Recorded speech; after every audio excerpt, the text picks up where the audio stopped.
Content পাচ্ছি না, টুট টুট মানে কন্টেন্টের মুষ্টি মাইরি আজকে তাই। এই তো তুই কিছু ভাব, আগে তুই কিছু ভাব দিতেই মাথার ভিতরে আন।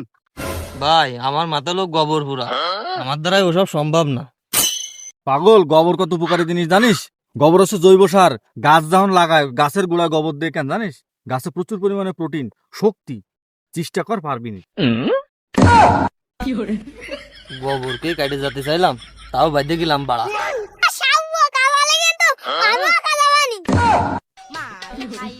তুই কি আনলি তাও? কতটুকু করলি কি তুই? মালিকান কব না। কবি না মালিকান তুই তুই শুধু কইস আমার মাথায় গোবর পুরা। দেখছিস গোবর নিয়ে কত সুন্দর কথা বলে। দূর বানা, তুই তো ভিডিও করবো না।